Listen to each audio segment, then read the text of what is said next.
Now we're going to walk through question 1 of the writing section for our second practice test. There are a couple of important points to realize.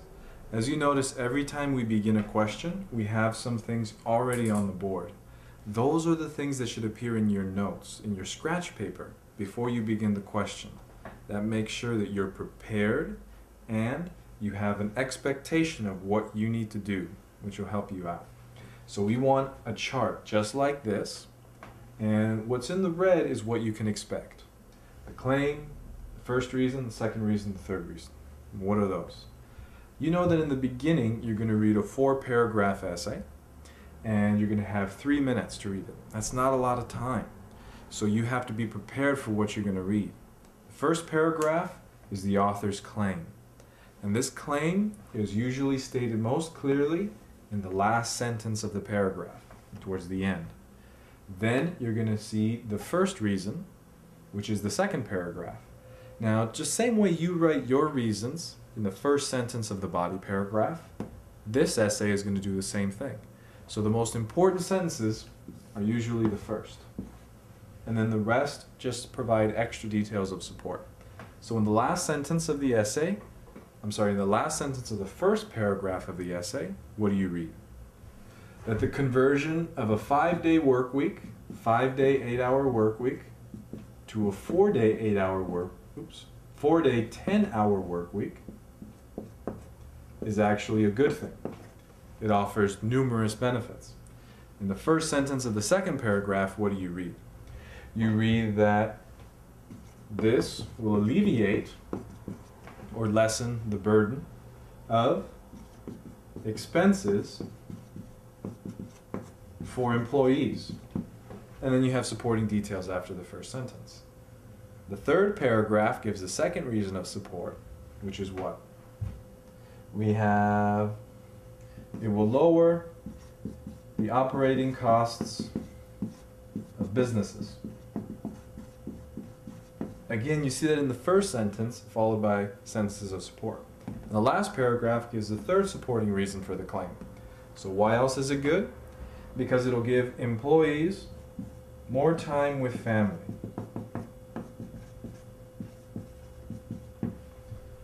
So remember, in your 3 minutes, you want to focus on these sentences. The last sentence of the first paragraph and the first sentences of the remaining. Doesn't always work, but it helps a lot. The next important thing to realize is the lecture is going to oppose each point one by one. So we have an expectation.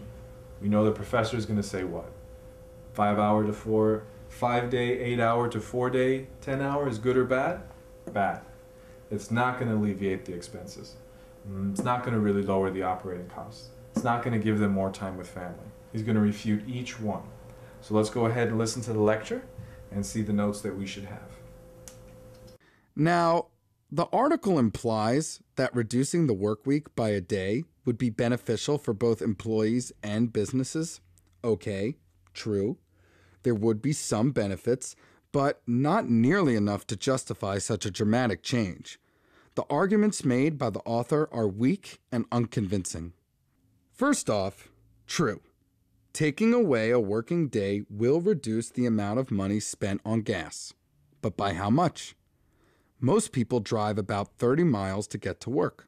On average, that will total something like $15 to $20 in gas money. Money saved by not working a day. That's a savings of about $850 a year. Is that enough to justify such a dramatic change to the overall structure of the business work week? Not to me. The next point about lowering the operating costs of businesses is misguided. Think about it. If a business is open 5 days during the week and it cuts its working week to 4, it could lose up to 20% of its business. Even though it'll be open 2 more hours during those 4 days, those 2 hours will occur late in the evening, a time when most potential consumers will have gone home and no longer want to do business. Saving a few $100s on operating costs won't justify losing up to 20% of your business. Third, a 4-day work week won't significantly add to an employee's time with family. With a 4-day work week, employees will work 10-hour days. Consequently, those with young children will have to find daycare facilities that are open late into the evening, a very difficult and possibly stressful task. And for those with children old enough to be in school, their added day off won't be with their children since they will be in school for the first half of the day.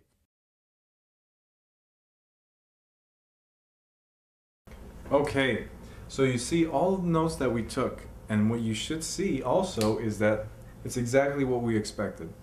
The professor goes against each point one by one. So taking good notes in your first 3 minutes helps you out. Now, how do you write your essay? Really simple. Each one of these is a paragraph in your essay. So you'll have a 4-paragraph essay. Remember, you have 20 minutes to write it. But the truth is, your essay is right on the board, right in your scratch paper if you follow this strategy. So you'll need no time to prepare. You'll just have to type. All you want to do is have a transition word, an adverb that shows contrast in between each. However, the professor refutes, opposes, counters, and there's your essay. One sentence from the reading, a transition that shows that there's opposition, all the information you got from the lecture. And in 20 minutes, you should be able to do that. Remember, this first paragraph should only take maybe 2-3 sentences. However, the remaining paragraphs, you should have as much as you can from the lecture. And that concludes our walk through question 1.